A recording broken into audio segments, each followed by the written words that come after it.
سامعین محترم، آیات مبارکہ میں بہت ہی ایک اہم بات کی طرف اللہ احکم الحاکمین نے رہنمائی فرمائی۔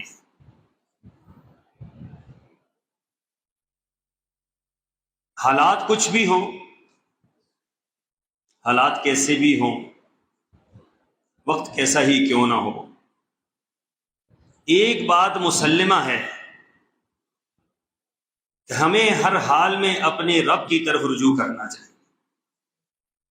فَفِرُّوا إِلَى اللَّهِ، آپ خوشی میں ہیں، آپ غم میں ہیں، خوشحالی میں ہیں، تنگ دستی میں ہیں،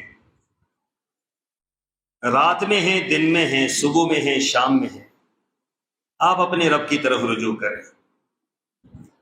رب کے فیصلے آپ کے تمام معاملات کو بدلیں گے۔ واللہ یقبض ویبسط، فرمایا کہ یہ جو وسعت پیدا کرنے والا ہے وہ بھی کون ہے، اور تنگی پیدا کرنے والا بھی کون ہے؟ یہ تو میرا اللہ ہے۔ فیصلے جو ہیں وہ اوپر سے ہوتے ہیں، اور فیصلے ہمارے عمل کے مطابق ہوتے ہیں۔ ہمارے فیصلے، ہمارے اعمال اچھے ہوں گے، اللہ کے فیصلے ایسے ہی ہوں گے۔ ہمارا عمل برا ہوگا، اللہ کے فیصلے بھی اسی کے مطابق ہوں گے۔ ایسا ہو ہی نہیں ہو سکتا کہ آپ گندم بوئیں اور وہاں سے آپ جو کاٹیں، ایسا ممکن نہیں ہے۔ جو آپ بوئیں گے وہی آپ کاٹیں گے۔ اس لیے یہ یاد رکھیں، حالات اتنے دگرگوں نہیں ہیں جتنے بتلائے جا رہے ہیں، پریشانیاں اتنی نہیں ہیں جتنا اظہار کیا جا رہا ہے۔ اصل جو پریشانی ہے اس کی طرف کسی کا ذہن ہی نہیں جا رہا، اور وہ پریشانی یہ ہے کہ یہ اللہ کی مخلوق اللہ سے دور ہو چکی ہے۔ اصل مسئلہ تو یہ ہے، ساری کائنات کی دولت ہمارے سامنے رکھ دی جائے تو مجھے بتلائیے کہ اگر ہم رب سے دور ہیں تو ہمارے وہ کس کام کی؟ بس یہی ہے کہ فَلَا تُعْجِبُكَ أَمْوَالُهُمْ وَلَا أَوْلَادُهُمْ، بھئی آپ کو تو ان کا مال، ان کی اولاد کی کثرت تمہیں تعجب میں مبتلا کرتی ہے۔ یاد رکھو کہ ان کا مال اور ان کی اولاد ہی ان کے لیے عذاب کا باعث ہوگی۔ یہ میرے رب کے فیصلے ہیں، ہم تو پتہ نہیں کس چیز میں ڈوب گئے ہیں۔ ہمارے جو مسائل ہیں وہ یہ ہے کہ ہم دین سے دور ہو رہے ہیں، ہم خیر سے دور ہو رہے ہیں، ہم بلائی سے دور ہو رہے ہیں۔ ہمارا معاشرہ برائی کی طرف تیزی سے جا رہا ہے اور تیزی سے اس کی طرف لپک رہا ہے۔ ہماری اور تو مسائل ہی کوئی نہیں۔ سرور کونین صلی اللہ علیہ وسلم کی مبارک ذات پر قربان جائیں کہ آپ علیہ الصلوۃ والسلام جس معاشرے کی طرف آئے، اس معاشرے کا بڑا مسئلہ کیا تھا؟ اس معاشرے کا مسئلہ تو اور بھی کافی سارے وہاں مسائل تھے، لیکن آپ نے جس مین مسئلے کو پکڑا وہ کیا تھا کہ یہ جو لوگ اللہ کی مخلوق ہیں یہ اللہ سے واپس جڑ جائیں۔ ان یخرج العباد من عبادت العباد الی عبادت رب العباد، یہ جو لوگ اللہ کو بھلا بیٹھے ہیں اور اللہ کے علاوہ انہوں نے سینکڑوں ہزاروں خدا بنا رکھے ہیں، یہ اللہ کے علاوہ کسی کی دعائی دیتے ہیں، کسی کو مشکل کشا سمجھتے ہیں، کسی کو حاجت روا سمجھتے ہیں، پتھروں کے سامنے یہ سجدہ ریز ہوتے ہیں، بتوں کے سامنے سجدہ ریز ہوتے ہیں، اللہ سے ان کا تعلق ٹوٹ چکا ہے۔ تو فرمایا کہ سب سے بڑا مسئلہ یہ ہے کہ اس ٹوٹی ہوئی مخلوق کو اللہ سے جوڑ دیا جائے۔ اور اس کے لیے میں آپ سے گزارش کروں کہ چند باتیں ایسی ہیں جو اگر ہماری زندگی میں آ جائیں تو ہماری زندگی کا پانسا پلٹ سکتا ہے، انقلاب آ سکتا ہے آپ کی زندگیوں میں۔ اور وہ کس طریقے سے آئے گا؟ اللہ تعالیٰ نے اس آیت مبارکہ کے اندر ایک جملہ ارشاد فرمایا وَلَوْ أَنَّ أَهْلُ الْقُرَىٰ آمَنُوا وَاتَّقَوْا لَفَتَحْنَا عَلَيْهِمْ بَرَكَاتٍ مِّنَ السَّمَاءِ وَالْأَرْضِ۔ ایک جملہ میرے رب نے یہاں پر ارشاد فرمایا دو باتوں کے ساتھ، فرمایا تم ایمان لے آؤ اور تقوی اختیار کرو۔ ایمان اور تقوی۔ ایمان کہتے ہیں اللہ تعالیٰ کے ہر اصول اور ہر ضابطے کو ایسے ماننا جس طرح اللہ چاہتا ہے، اور تقوی ہر حال میں اللہ سے ڈرتے رہنا، ہر حال میں اللہ کی فرما برداری کرنا، اللہ کی تابعداری کرنا۔ تو ان دو باتوں کا نتیجہ کیا ہے؟ لَفَتَحْنَا عَلَيْهِمْ بَرَكَاتٍ مِّنَ السَّمَاءِ وَالْأَرْضِ، فرمایا کہ اللہ تعالیٰ زمین و آسمان سے برکات کے ڈھانے کھول دے گا تمہارے لیے. برکتیں تو میرے رب کے پاس ہے نا, خیر تو میرے رب کے پاس ہے نا. یہ برکت کیا ہے, یہ سمجھ لیں آج کے جمعۃ المبارک میں کہ یہ برکت کیا ہے. آپ کثرت کے طلبگار ہیں یا آپ برکت کے طلبگار ہیں؟ رسول اللہ صلی اللہ علیہ وسلم نے یہ بات ارشاد فرمائی, فرمایا اللہ کی سنت یہ نہیں ہے کہ بارش برستی رہے اور اناج نکلتا رہے. اللہ کی سنت یہ ہے کہ بارش برستی ہے تو اناج تباہ و برباد ہو جاتا ہے. حالانکہ بارش کا بیش خیمہ کیا ہے, بارش کا نتیجہ کیا ہے؟ بارش کا نتیجہ یہ ہے کہ بارش آئے گی اور زمین لہلہا جائے گی, کھیتیاں لہلہا جائیں گی. لیکن سرور کونین فرماتے ہیں کہ بارش برس رہی ہے, کھیتیاں تباہ و برباد ہو رہی ہیں. اس کو کیا کہتے ہیں؟ اس کو کہتے ہیں اللہ کا عذاب. ہے تو یہ بارش کے قطرے ہیں, لیکن اس سے خیر حاصل نہیں ہو رہی, اس سے برائی حاصل ہو رہی ہے, اس سے شر حاصل ہو رہا ہے. اس لیے اس بات کی طرف متوجہ رہیں کہ ہمیں کیا چیز زیادہ چاہیے. ہمیں دولت کی کثرت چاہیے, اولاد کی کثرت چاہیے, یا ہمیں برکت چاہیے؟ اس لیے زیادہ ہمیں متوجہ کیا گیا کہ اللہ سے کیا مانگو, اللہ سے برکت مانگو. برکت کا کیا معنی ہے؟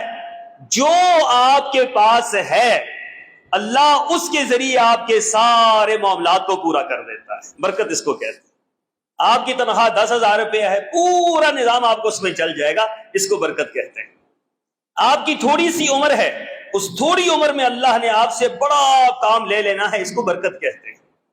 اس کی مثال ایک لے لیجئے کہ سرکار دو عالم صلی اللہ علیہ وسلم نے دنیا میں کتنا عرصہ گزارا ہے نبوت کے بعد؟ 23 سالہ دور ہے. 23 سالہ دور میں وہ برکت تھی کہ صدیاں بیت گئی ہیں, اس برکت سے آج تک ہم مستفید ہو رہے ہیں. 23 سالہ دور اور برکات صدیاں بیت گئی ہیں, اور قیامت تک یہ برکات جاری رہیں گی. اس کو برکت کہتے ہیں کہ تھوڑے وقت میں اللہ نے کتنا بڑا کام لے لیا, تھوڑی عمر میں میرے رب نے بڑا کام لے لیا, تھوڑے عرصے میں میرے رب نے بہت کچھ دے دیا, تھوڑی سی مال میں اللہ نے بہت کچھ رکھ دیا, تھوڑے سے رزق میں اللہ نے سب کو رجا دیا ہے, تھوڑے چھوٹے سے گھر میں اللہ نے سب کو سما دیا ہے. اس کو برکت کہتے ہیں. برکت یہ نہیں ہوتی کہ بڑے بڑے معاملات ہوں اور پھر نظام چلے. بعض اوقات بڑے بڑے معاملات ہوں, نظام پھر بھی نہیں چلتا ہے. کیا مطلب؟ برکت سے خالی ہوتا ہے. اس لیے اللہ تعالیٰ سے برکات کی دعا مانگے اور اللہ تعالیٰ سے برکت کا حصول مانگے, اور برکت کے لیے وہ اعمال کریں جو رسول اللہ صلی اللہ علیہ وسلم نے بتلائے. ایک تو ہم سلام کرتے ہیں نا, سلام کیا ہے ہمارا؟ السلام علیکم ورحمۃ اللہ وبرکاتہ. سبحان اللہ, یہ جو جملہ ہے نا, ہر ایک کو ہم برکت کی دعا دیتے ہیں. اب گھر والوں گھر میں داخل ہوں, السلام علیکم ورحمۃ اللہ وبرکاتہ. مسجد کے اندر داخل ہوں, لوگ نماز پڑھ رہے ہیں نہیں پڑھ رہے, آپ کا فرض بنتا ہے کہ داخل ہونے والا اس کا فرض ہے, لازم ہے کہ وہ کیا کہے؟ السلام علیکم ورحمۃ اللہ وبرکاتہ. نیکیاں اس کی کیا ہے یہ الگ مسئلہ ہے, لیکن یہ برکت کی کیا ہے؟ یہ دعا ہے برکت کی. یہ ہر ایک مسلمان دوسرے کو برکت کی دعا دیتا ہے, کثرت کی دعا نہیں دیتا. پھر دوسری بات, ہم درود پڑھتے ہیں تو درود میں ہم کیا پڑھتے ہیں؟ اللہم بارک علی محمد وعلی آل محمد کما بارکت علی ابراہیم وعلی آل ابراہیم انک حمید مجید. آپ سرور کونین صلی اللہ علیہ وسلم کی محبت میں آپ برکت کی دعا مانگتے ہیں. آپ اللہ کے رسول صلی اللہ علیہ وسلم کے خاندان کے لیے, قوم کے لیے, قبیلے کے لیے آپ برکت کی دعا مانگتے ہیں, کثرت کی دعا نہیں مانگتے. تو یہ درود جو ہے یہ برکت کے لیے اللہ تعالیٰ نے, اس کے اندر برکت پیدا ہو. لیکن نا درود کے کوئی اور الفاظ بھی تو ہو سکتے تھے جو اس سے کہیں بہتر ہوتے, کہیں اچھے ہوتے اس سے. لیکن آپ نے درود کے جو الفاظ سکھائے, ان الفاظ کے اندر کیا فرمایا کہ ہمارے لیے دعا کرنی ہے تو کیا دعا کرنی ہے اللہ سے؟ کہ اللہ برکت عطا فرما دے. حضرت انس فرماتے ہیں رضی اللہ تعالی عنہ کہ میں نے رسول اللہ صلی اللہ علیہ وسلم سے عرض کیا, اللہ کے رسول مجھے دعا دیجئے. آپ نے 2 دعائیں دی. آپ نے 2 دعائیں دی. ایک دعا اللہ تیرے مال میں برکت عطا فرمائے, اور دوسرا فرماتے ہیں اللہ تیری اولاد میں برکت عطا فرمائے۔ اب حضرت انس کو برکت کیسے ملی؟ فرماتے ہیں کہ زندگی میں مجھے کبھی رزق کی طرف سے کوئی کمی لاحق نہیں ہوئی، زندگی میں کبھی ایسا نہیں ہوا کہ مجھے یہ محسوس ہوا ہو کہ میرے رزق کے معاملات کیا ہو چکے ہیں، سکڑ چکے ہیں اور میں پریشان ہوں، پہلی بات۔ اور دوسری بات اولاد، اللہ اکبر، جو اولاد کی دعا کی، حضرت انس کثیر الاولاد تھے، ان کے بچے، ان کے پوتے پڑپوتے، اللہ نے ان کو لمبی عمر عطا کی تھی۔ اور اس کے بعد کیا ہوا؟ تاریخ دان یہ بات لکھتے ہیں کہ رسول اللہ کی دعا کا نتیجہ یہ تھا کہ حضرت انس کے بیٹے پوتے پوتیوں کی تعداد 80 کے قریب تھی، اور 80 کے 80 حافظ قرآن اور عالم دین تھے۔ یہ برکت ہے۔ رسول اللہ صلی اللہ علیہ وسلم نے حضرت انس کو دعا دی کہ اللہ تیرے مال میں بھی برکت ڈال دے اور تیری اولاد میں بھی برکت ڈال دے۔ اب بتلائیے، اگر 500 بندہ ہو اور ایک بھی دیندار نہ ہو تو کوئی فائدہ ہے؟ اگر ایک اور دیندار ہو، سبحان اللہ، یہ اللہ کی نعمت ہے، یہ برکت ہے بنیادی طور پر۔ پھر ہم رات کو تہجد کی نماز میں جب ہم دعائے قنوت پڑھتے ہیں تو اس وقت ہم کیا دعا کرتے ہیں؟ وَبَارِكْ لِي فِي مَا أَعْطَيْتَ۔ یہ آخری دعا ہے جو بندہ اپنے رب سے مانگ رہا ہوتا ہے، اور وہ کیا ہے؟ وَبَارِكْ لِي فِي مَا أَعْطَيْتَ۔ اے اللہ جو تو نے ہمیں دیا ہے اس کے اندر کیا کر دے؟ برکت ڈال دے، اس کے اندر خیر ڈال دے۔ وَبَارِكْ لِي فِي مَا أَعْطَيْتَ۔ اے اللہ جو تو نے ہمیں دیا ہے، دیا تو تو نے ہی ہے، اور جو ہمارے پاس ہے اس کے اندر تو کیا ڈال دے؟ برکت ڈال دے، خیر ڈال دے اس کے اندر۔ اسی طریقے سے جب شادی ہوتی ہے، دلہا اور دلہن کو ہم کیا دعا دیتے ہیں بھائی؟ دلہا اور دلہن کو جو دعا دی جاتی ہے ہمارے ہاں تو کہتے ہیں مبارک ہو، تو یہ بھی لفظ برکت ہی سے نکلا ہے، لیکن اس کی جو اللہ کے رسول صلی اللہ علیہ وسلم سے جو الفاظ مروی ہیں وہ کیا ہے؟ بارک اللہ لکما وبارک علیکما۔ فرمایا کہ اللہ تم دونوں کو برکت دے دے اور تم دونوں کے ذریعے اللہ اوروں کو بھی برکت عطا فرما دے۔ سبحان اللہ، کتنی پیاری دعا ہے۔ دلہا اور دلہن کی زندگی کی ابتدا ہے، دو نئے نویلے انسان ایک زندگی کی ابتدا کر رہے ہیں، اور آپ ان کو کیا دعا دے رہے ہیں؟ برکت کی دعا دے رہے ہیں کہ اللہ ان کے معاملات کے اندر خیر اور برکت پیدا فرما دے۔ پھر یہ دیکھیے کہ برکت کسے کہتے ہیں؟ حضرت ابو بکر صدیق رضی اللہ تعالیٰ عنہ نے کتنا عرصہ حکومت کی ہے؟ 2 سال۔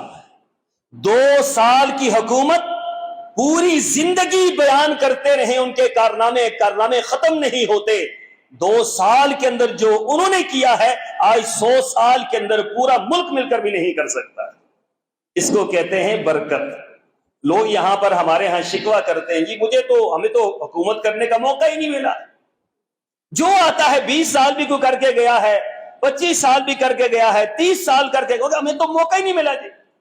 اور بھائی آپ کو موقع بہت ملے ہیں، اگر آپ کی نیت ٹھیک ہو، آپ کے ارادے ٹھیک ہوں، آپ برکت کا حصول رکھتے ہوں، اللہ سے دعائیں مانگتے ہوں، پھر ایسا ہو ہی نہیں سکتا کہ اللہ آپ کی مدد نہ کرے، یہ ہو ہی نہیں سکتا۔ آپ کے ارادے ہی ٹھیک نہیں، آپ کے ارادے ہی ٹھیک نہیں ہیں۔ آپ جھکتے ہیں تو جا کر IMF کے سامنے جھکتے ہیں، آپ بھیک مانگتے ہیں تو اللہ سے مانگنے کے بجائے IMF سے مانگتے ہیں، آپ ریلیف مانگتے ہیں تو رب کے سامنے استغفار کرنے کے بجائے IMF سے ریلیف مانگتے ہیں۔ بتلائیے جو غیروں سے، اغیار سے، سودی نظام سے اور یہود و نصارہ سے جو بھیک مانگ رہے ہوں وہ کبھی خوشحال ہو سکتے ہیں؟ برکت دینے والا تو میرا رب ہے۔ آپ کے حالات کبھی درست نہیں ہو سکتے، سودی معیشت کبھی ٹھیک نہیں ہو سکتی، نظام حکومت جب تک ٹھیک نہیں ہوگا، نظام معیشت جب تک ٹھیک نہیں ہوگا، اس وقت تک یہ معاملات ٹھیک ہو سکتے؟ فیصلے تو میرے اللہ کی طرف سے ہوتے ہیں، نیچے سے فیصلے کون کر سکتا ہے؟ ان کی کیلکولیشنیں ساری غلط ہوتی ہیں، ان کی باتیں ساری غلط ہوتی ہیں، ان کے تجزیے سارے غلط ہوتے ہیں۔ میرے رب نے جو فرما دیا ہے یمحق اللہ الربا ویربی الصدقات، فرمایا کہ اللہ تعالیٰ سود کو کیا کرتا ہے؟ سکیڑ دیتا ہے۔ بڑا سارا بڑا پیسہ ہوگا لیکن 1 منٹ میں میرا رب برباد کر کے رکھ دے، ایسی آفت آئے گی کہ سب کچھ ختم ہو جائے گا۔ وَيُرْبِ الصَّدَقَاتِ، اور صدقے کو اللہ کیا کرتا ہے؟ بڑھاتا ہے، جائز چیز کو اللہ بڑھاتا ہے، کاروبار کو اللہ بڑھاتا ہے۔ کاروبار کے اندر خیر ہے، برکت ہے، اس کو اللہ بڑھاتا ہے، آج کچھ ہے بندہ کل کچھ ہو جاتا ہے، یہ میرے اللہ کا نظام ہے۔ لیکن سود جتنا مرضی ہے زیادہ ہو، انجام کیا ہے؟ انجام ہلاکت اور تباہی اور بربادی۔ تو حضرت ابوبکر صدیق رضی اللہ تعالیٰ عنہ 2 سال تک حکمرانی کی، تاریخ اٹھا کر دیکھیں کتنی اللہ نے برکت دی، کیا کچھ کارنامے کر کے چلے گئے۔ حضرت عمر فاروق 10 سال حکمرانی کی ہے۔ انگریز مورخ لکھتا ہے کہ 10 حکومتیں ملا لی جائیں اور لاکھوں افراد مل جائیں، جتنا کام 10 سال میں عمر نے کیا ہے پوری دنیا کے لوگ اتنا کام نہیں کر سکتے۔ بتلائیے 10 سال کا عرصہ تھا، پوری دنیا کا نقشہ بدل کے رکھ دیا۔ 22 لاکھ مربع میل پر حکمرانی، اور حکمرانی کا معنی یہ نہیں ہوتا تھا کہ ادھر حالات یہ ہیں، ادھر حالات یہ ہیں، ادھر حالات یہ ہیں، نہیں۔ حکمرانی کا معنی یہ ہوتا تھا کہ شرق و غرب سے لے کر شمال جنوب سے لے کر ایک طرح کا نظام، اور ہر بندہ ایک طرح کا سسٹم رکھتا ہے۔ کسی کو پریشانی ہے تو سب اس میں شامل ہیں، کوئی خوشحال ہے تو سارے اس میں شامل ہیں۔ تو یہ حضرت عمر کی اللہ نے جو برکت دی، یہ برکت تھوڑے وقت میں کتنا بڑا کام کر کے چلے۔ اچھا ان کو چھوڑیے، یہ تو پھر صحابہ کرام تھے نا۔ عمر بن عبدالعزیز کا دور کتنا تھا؟ ہزاروں کتابیں لکھی گئی ہیں عمر بن عبدالعزیز کے دور کے لیے۔ وہی کوئی بتلا سکتا ہے عمر بن عبدالعزیز کا دور کتنا تھا؟ 2.5 سال، اللہ آپ کو جزائے خیر دے۔ 2.5 سال دور حکومت، 2.5 سال جب حکومت ملی خزانہ خالی تھا۔ جیسے آج خزانے خالی ہو جاتے ہیں نا، ہر حکومت کے آنے پہ بھی خالی ہوتا ہے، جانے پہ بھی خالی ہوتا ہے۔ خزانہ خالی تھا۔ جب حکومت ملی امن و امان دیگر گوں تھا۔ جب حکومت ملی اسلامی سلطنت کو خطرات لاحق تھے۔ جب حکومت ملی کئی طرح کے اندرونی خلفشار موجود تھے۔ 2.5 سال میں دنیا نے وہ نقشہ دیکھا کہ صحابہ وہ دور کے لوگ کہتے ہیں، مورخ لکھتا ہے کہ ایک ہی گھات کے اوپر، ایک ہی چشمے کے اوپر میں نے بکری کو بھی پانی پیتے ہوئے دیکھا اور بھیڑیے کو بھی پانی پیتے ہوئے دیکھا۔ امن و امان کا یہ عالم تھا، اور خزانہ لبالب بھرا ہوا تھا۔ لینے والے لوگ نہیں تھے، دینے والے موجود تھے۔ ہر گھر کا دروازہ کھٹکھٹایا جاتا تھا، ہاں بھائی آپ کو کوئی ضرورت ہے؟ وہ کہتے ہیں ہماری ضرورتیں پہلے سے پوری ہو چکی۔ بھائی زکوٰۃ کا مال ہے، کوئی لینے والا ہے؟ کہا ہم خود زکوٰۃ دینے والے ہیں، آپ ہم سے بھی لے کر چلے جائیں۔ امن و امان یہ تھا کہ ایک عورت اٹھی اور کہاں سے چلی؟ وہ یمن سے چلتی ہے، صنعاء یمن سے، یمن کے آخری علاقے سے چلتی ہے، مکہ مکرمہ میں 1 مہینے کی مسافت طے کر کے آتی ہے۔ سونے کے ہار پہنے ہوئے ہیں، ہیرے جوہرات پہنے ہوئے ہیں، اکیلی اونٹ پر بیٹھ کر سفر کرتی ہے۔ پورے راستے میں اللہ کے خوف کے سوا اسے کوئی خوف ہی لاحق نہیں ہوتا۔ یہ حضرت عمر بن عبدالعزیز کا دور تھا، اس کو برکت کہتے ہیں۔ تھوڑے دور میں اتنے کارنامے، ہزاروں لوگ مل جائیں، ہزاروں حکومتیں مل جائیں، بڑے بڑے لوگ مل جائیں، عمر بن عبدالعزیز کے 2.5 سالہ دور کا مقابلہ کر سکتے؟ یہ عمر بن عبدالعزیز تھے، خود کچے پیاز سے روٹی کھاتے، خزانہ لبالب بھرا ہوا تھا۔ گئے دنیا سے کسی بچے کے پاس 1 پیسہ تک نہیں تھا، 1 پیسہ تک نہیں تھا۔ کسی نے کہہ دیا اپنے بچوں کو کچھ تو دے کر جائیں، کہا ہاں میں ان کو دے گیا ہوں، اللہ سے تعلق ان کو دے گیا ہوں، اللہ سے مانگنا سکھلا دیا ہے، اللہ کے ساتھ جڑنا سکھلا دیا ہے۔ اگر یہ میرے رب کے ہوئے اللہ انہیں نوازے گا، اگر میرے رب کے نہ ہوئے تو ان کے لیے میں اپنی آخرت کیوں خراب کر کے؟ تو اللہ اکبر، اس کو کہتے ہیں برکت۔ تو برکت کے لیے رسول اللہ صلی اللہ علیہ وسلم نے چند اعمال بھی بتلائے۔ ایک عمل ان میں سے فرمایا عبادت میں دل لگانا۔ یہ جو ہم عبادت کرتے ہیں نا، نماز پڑھتے ہیں، ایک تو وہ نماز ہے جو غافل دل کی نماز ہے۔ یاد رکھیں غافل دل کا عمل اللہ قبول نہیں کرتا۔ آپ دعا کر رہے ہیں نا، تو آپ اگر غافل ہیں، آپ دعا کوئی کر رہے ہیں، ذہن آپ کا کہیں ہے، عبادت آپ یہاں کر رہے ہیں، دماغ آپ کا کہیں ہے، اللہ تعالیٰ اس عبادت کے اندر کوئی خیر نہیں ڈالتا ہے، اس کے اندر برکت نہیں ہوتی، اس سے کچھ حاصل نہیں ہوتا، یہ ایسے ہی ہے جیسے آئے ہیں ویسے ہی چلے گئے۔ تو فرمایا کہ اللہ تعالیٰ نے فرمایا، یہ حدیث قدسی ہے، یا ابن آدم تفرغ لعبادتی، اے آدم کے بیٹے میری عبادت کے لیے فارغ ہو جا، جب میرے سامنے کھڑا ہو تو ساری دنیا سے کٹ جا، نتیجہ کیا نکلے گا؟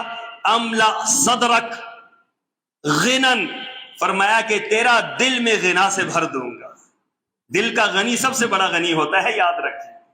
دل کا غنی جو ہوتا ہے کہ جو بندہ کہے نا یار اس کے پاس کچھ نہیں ہے تو پھر بھی سب کچھ ہے اس کے پاس، زبان سے کبھی شکوے کا ایک لفظ نہیں نکلتا ہے، یہ رب کی رضا پر راضی رہتا ہے۔ فرمایا کہ املا صدرک غنن، اللہ تعالیٰ عبادت میں دل لگانے کی وجہ سے آپ کے دل کو کس سے بھر دے گا؟ غنا سے بھر دے گا۔ دوسری بات وَأَسُدَّ فَقْرَكَ، اور فرمایا اللہ تیرے فقر و فاقے کو ختم کر دے گا۔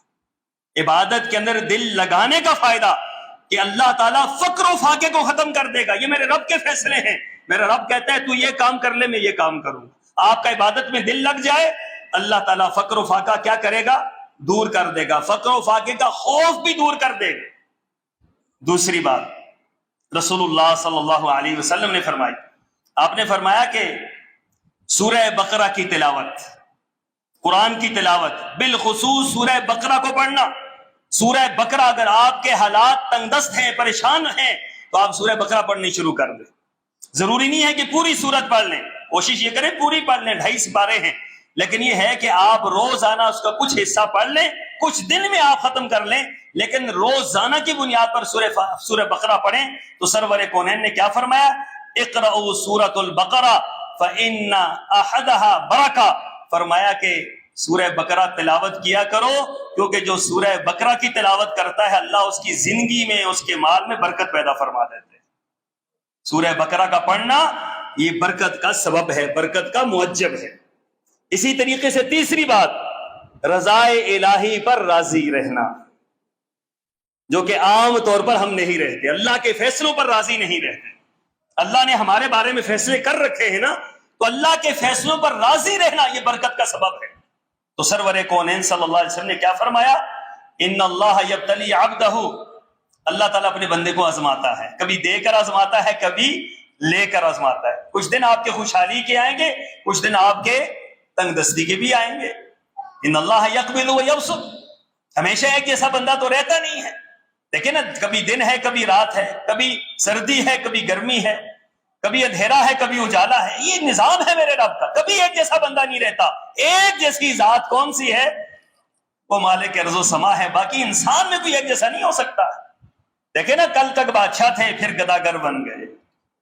قذافی کا دور آپ دیکھ لیں کیا تھا اور کیا سے کیا بن گیا، صدام کیا سے کیا بن گئے۔ دنیا کے بڑے بڑے نقشے ہمارے سامنے، اللہ کی قسم عبرت کے نمونے ہمارے سامنے ہیں، اگر عبرت حاصل کریں تو یہ کیا ہے؟ انسان کی زندگی میں نشیب و فراز، آپ سدا ہمیشہ تندرست رہیں گے؟ نہیں، ایسا نہیں ہوگا، کبھی بیمار بھی ہو جائیں گے، کبھی آپ بیمار بھی ہو جائیں گے، سدا آپ امن میں رہیں گے نہیں، کبھی ہو سکتا ہے خوف کا شکار بھی ہو جائیں۔ تو ہر معاملے میں کیا کہنا؟ رضا الہی پر، اللہ جب تو نے صحت دی تھی پھر بھی تیرا شکر ہے، اللہ تو نے بیماری دی ہے پھر بھی تیرا شکر ہے، فراخی دی ہے پھر بھی تیرا شکر ہے، تندرستی آ گئی پھر بھی تیرا شکر ہے، اللہ تو نے ہر نعمت سے نوازا تھا، ہر چیز سے نوازا تھا، آج نعمتیں کم ہو گئی ہیں، یہ چھن گئی ہیں، اللہ اس پر بھی تیرا شکر ہے۔ رضا الہی پر راضی رہنا، رسول اللہ صلی اللہ علیہ وسلم نے فرمایا ان اللہ یبتلی عبدہ، اللہ تعالیٰ اپنے بندے کو آزماتا ہے، بما آتاہ، جو کچھ اسے دے رکھا ہے، ومن رضی بما قسمہ اللہ، جو بندہ اللہ کی رضا پر راضی رہتا ہے، اللہ کی رضا کے ترانے گانتا ہے، اللہ کی رضا پر خوش رہتا ہے، فرمایا بارک اللہ لہ فیہ، اللہ اس کے ہر معاملے کے اندر برکت پیدا فرما دیتا ہے، بیماری کو تندرستی میں بدل دیتا ہے، فقر و فاقے کو خوشحالی میں بدل دیتا ہے، نہ خوف کو امن میں بدل دیتا ہے، کیونکہ بدلنے والا کون ہے؟ آزمایا، آپ آزمائش پر پورے اتر گئے، رب نے سارے کا سارا نظام بدل دیا، رب نے سارے کا سارا معاملہ ہی بدل دیا ہے۔ چوتھی بات سچائی اختیار کرنا، یہ جو سچ ہے نا یہ بہت برکتیں لے کر آتا ہے، یاد رکھیں۔ اس کے لیے حضرت مالک کا واقعہ قرآن پاک کے اندر ایک طویل واقعہ ہے، لیکن گھر میں جا کر اس واقعے کو آپ پڑھ لیں۔ سورہ توبہ کے اندر جس نام سے یہ سورہ توبہ معروف ہے حضرت مالک کا، کہ سچائی اختیار کریں، ان الصدق ینجی والکذب یہلک، قدم قدم پر جھوٹ بولنا، اپنے ساتھ بھی جھوٹ بولنا، دوستوں کے ساتھ بھی جھوٹ بولنا، عوام کے ساتھ بھی جھوٹ بولنا، خواص کے ساتھ بھی جھوٹ بولنا، جھوٹ انسان کو برباد کر دیتا ہے، اور سچائی انسان کو پار لگا دیتی ہے۔ سچائی انسان کے اندر برکت پیدا کر دیتی ہے، عمر کے اندر برکت، علم کے اندر برکت، بات کے اندر برکت، ہر چیز کے اندر برکت ہوتی ہے۔ تو فرمایا کہ سچائی اختیار کرنا، رسول اللہ صلی اللہ علیہ وسلم نے اس کی مثال تاجروں سے دی ہے۔ آپ نے فرمایا البیعتان بالخیار ما لم یتفرقا، فرمایا کہ جو دو بے کرنے والے نا، خرید و فروخت کرنے والے، جب تک وہ ایک جگہ پر کھڑے رہتے ہیں، مجلس کے اندر کھڑے رہتے ہیں، ان کا اختیار باقی رہتا ہے۔ مثلا آپ نے مجھے چیز دی ہے، میں نے لی ہے، ابھی مجلس قائم ہے تو میں چیز آپ کو واپس کرنے کا اختیار رکھتا ہوں، آپ لینے پر لازم ہے کہ آپ اس چیز کو واپس لیں۔ یعنی کہ مجلس جو ہے یہ جب تک برخاست نہیں ہوتی اختیار بندے کا رہتا ہے۔ فرمایا کہ فَإِن صَدَقَا وَبَيَّنَا، دو شرطیں تاجروں کے لیے۔ فرمایا ایک سچائی کو وہی رکھو، سچائی، سچ بولو، جو بھی ہے سچ بولو، جو چیز ہے اس کا اظہار کرو، جو بات ہے اس کو سامنے رکھو، جو چیز ہے اس کو سامنے رکھ کر بات کرو۔ اور دوسری بات وَبَيَّنَا، اور اس کی خیر خوبی یا اس کی برائی سب کچھ بیان کر دو، ہر چیز اس کی بیان کر دو۔ جو چیزیں ہیں، لوگ کہتے ہیں کہ برائی بیان کریں گے لے گا ہی کوئی نہیں، بھائی نہیں لے گا تو کوئی اور اللہ بھیج دے گا۔ آپ سچائی پر قائم رہے نا، آپ اپنی چیز کا نقص بھی بتا دیں اور سچائی بھی بتا دیں، جو چیز ہے واضح کر دیں۔ تو رسول اللہ صلی اللہ علیہ وسلم نے کیا فرمایا؟ بورک لہما فیما بیعہما، سرور کونین فرماتے ہیں یہ نہیں ہے کہ ایک کو اللہ برکت دے گا، اللہ تعالیٰ ان دونوں کو برکت عطا فرمائے گا، دونوں کو برکت عطا فرمائے گا۔ اس کی ایک بڑی روایت صحیح بخاری کے اندر موجود، ایک واقعہ، طویل واقعہ، لیکن اختصار کے ساتھ واقعہ ایسا ہے کہ ایک نوجوان اور ایک بوڑھے نے آپس میں پارٹنرشپ کی، یا ہم ایک دوسرے کے ساتھ پارٹنرشپ کرتے ہیں، آپ بیچ رہے ہوتے ہیں، میں خرید رہا ہوتا ہوں، میں خرید رہا ہوتا ہوں، آپ بیچ رہے ہوتے ہیں، تو یہ ایک دوسرے کے ساتھ پارٹنرشپ ہے۔ تو بوڑھے اور جوان نے کھیتی باڑی کے اندر پارٹنرشپ کی۔ اب جب کھیتی پک کر تیار ہوگی، انہوں نے تقسیم کر دی، برابر برابر تقسیم کر دی۔ اب تقسیم کرنے کے بعد انہوں نے کہا بھائی اب مال اٹھانا بھی ہے، تو اب اس کو اٹھانے کا کیا طریقہ ہو؟ اگر دونوں اٹھا کر لے جاتے ہیں تو پیچھے سے کوئی اور نہ آ جائے، مال ضائع نہ ہو جائے، کوئی اور مسئلہ نہ ہو جائے، تو لہٰذا انہوں نے کہا کہ ایک اٹھا کر لے جائے اپنا مال، تو پھر وہ واپس آئے، وہ پیچھے سے حفاظت کرے، دوسرا اپنا مال لے جائے۔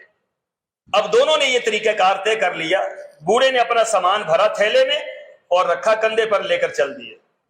پیچھے سے جوان نے سوچا سبحان اللہ میرے رب کے فیصلے کیسے ہوتے ہیں۔ دیکھ، جوان نے یہ سوچا کہ میں جوان آدمی ہوں، محنت کر سکتا ہوں، یہ بوڑھا آدمی تھا میرے ساتھ، اس نے بڑی کھیتی باڑی میں مشکلات اس کو آئی ہیں، تو اس نے محنت کی ہے، اس کی ضرورتیں بھی زیادہ ہیں۔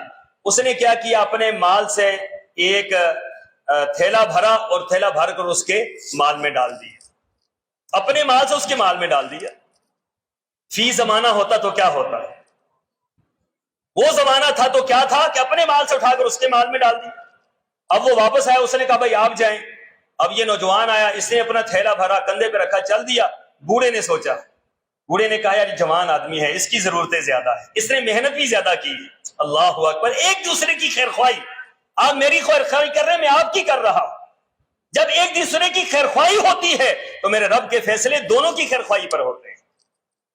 تو اب اس نے کہا کہ بھائی یہ تو اس کی ضرورتیں زیادہ ہیں، نوجوان ہے، اپنی بوری بھری اور اس کے کھاتے میں ڈال دی۔ سرور کونین فرماتے ہیں شام سے لے کر صبح تک یہ مال اٹھاتے رہے، آگے بھی مال کا علاقہ بھر گیا، پیچھے سے ایک دانہ کم ہونے پہ نہیں آ رہا ہے۔ انہوں نے کہا بھائی یہ کیا چکر ہے کہ آگے بھی اتنا مال چلا گیا ہے، پیچھے بھی مال کے اسی طرح ڈھیر لگے ہوئے ہیں، وجہ کیا ہے؟ آپس میں ایک دوسرے کو پوچھ رہے ہیں۔ تو انہوں نے بیان کیا، ایک نے کہا میں نے یہ کام کیا، دوسرے نے کہا میں نے بھی یہ کام کیا۔ سرور کونین فرماتے ہیں کہ جب ان دونوں نے ایک دوسرے کی بھلائی سوچی ہے، میرے رب نے دونوں کا بھلا کر دیا۔ جب ہم ایک دوسرے کی بھلائی سوچیں گے تو اللہ تعالیٰ دونوں کو کیا کرے گا؟ برکت عطا فرمائے گا۔ اسی برکت کے موضوعات پر چند باتیں اور انشاءاللہ اگلے جمعے میں عرض کروں گا۔ اللہ مجھے اور آپ کو عمل کی توفیق عطا فرمائے۔ وآخر دعوانا ان الحمد للہ رب العالمین۔